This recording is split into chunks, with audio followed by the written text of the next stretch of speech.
Once upon a time, a great monk was lying on his deathbed. Before passing away, he said to his young disciple, who was also his chosen successor, "Remember one thing, never allow a cat into your life." With these final words, the master took his last breath. A large crowd had gathered to hear the last statement of the revered monk. Everyone was surprised by his unusual last words, including the young successor. He kept wondering, why should I not allow a cat in my life? The master was cremated with full rituals and respect. However, the young monk was still puzzled and kept thinking about his master's final message. He could not understand its deeper meaning. There was also an old monk in the monastery who had lived alongside the master for many years and had closely observed his life. Although he was wise, he was not chosen as a successor because of his old age and declining health. Noticing that the young monk had been lost in thoughts for several days, the old monk approached him and asked, "Why do you seem so troubled?" The young monk shared his concern.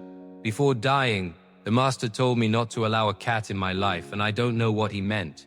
The old monk smiled gently and said, "My dear friend, perhaps you don't know. There is a long story behind it." And he began narrating the tale.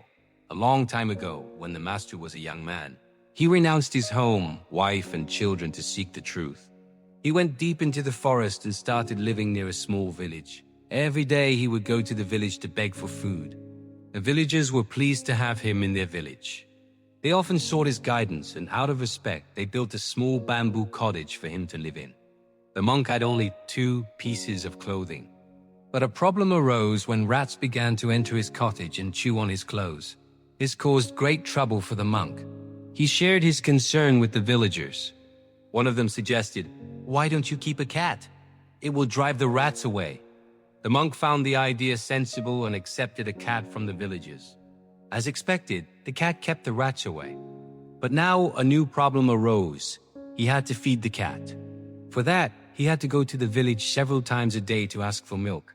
When he shared his new concern, the villagers said, "Instead of coming to the village several times a day, why don't you keep a cow? If you have a cow, then you will get milk for the cat and also for yourself. We can give you a healthy cow." The monk agreed and began keeping the cow. But soon he realized that the cow needed grass and regular care. Since the monk spent most of his time meditating, it was difficult for him to visit the village several times a day to beg for grass. He again shared his concern with the villagers.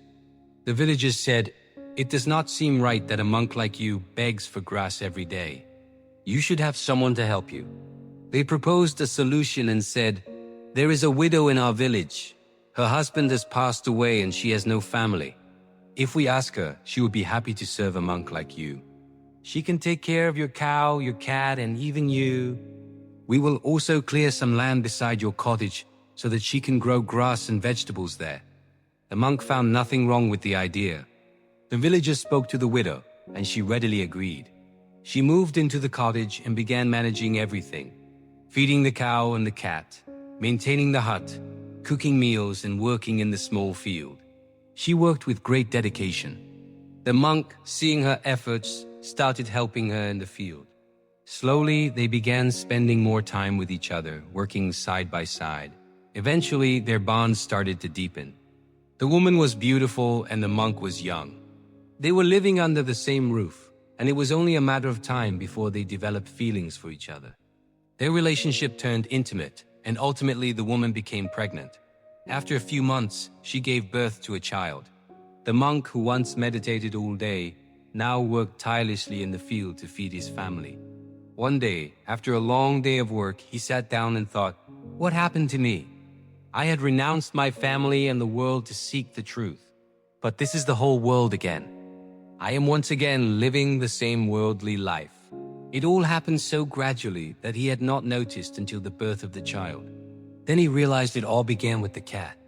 Finishing the story, the old monk looked at the young successor and said, "My friend, when the master told you not to allow a cat in your life, he was not literally talking about cats.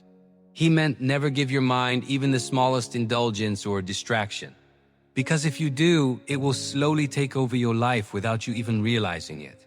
If we honestly look at our lives, we will see that many times we knowingly allow our mind to do things that we are aware are not right for us. We convince ourselves by saying, "Just only once, it won't become a habit. But that's where the problem begins. The moment you give your mind a little freedom, it starts demanding more, and without even realizing, you fall into its trap. This is how addictions and bad habits take birth. The mind is extremely powerful. It can be your best friend or your worst enemy.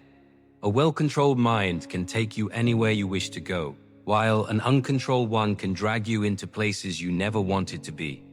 A mind without control is like a fast-running car without a steering wheel or a train without tracks. It has speed but no direction, and that is dangerous. Therefore, you must learn to control your mind and guide it. Otherwise, it will take control of your life. Even the great monk gave a little leverage to his mind, and that one choice brought him back into the very world he had once renounced. So, never keep the cat of mental indulgence, because once you let it in, it will quietly take over your life before you even notice.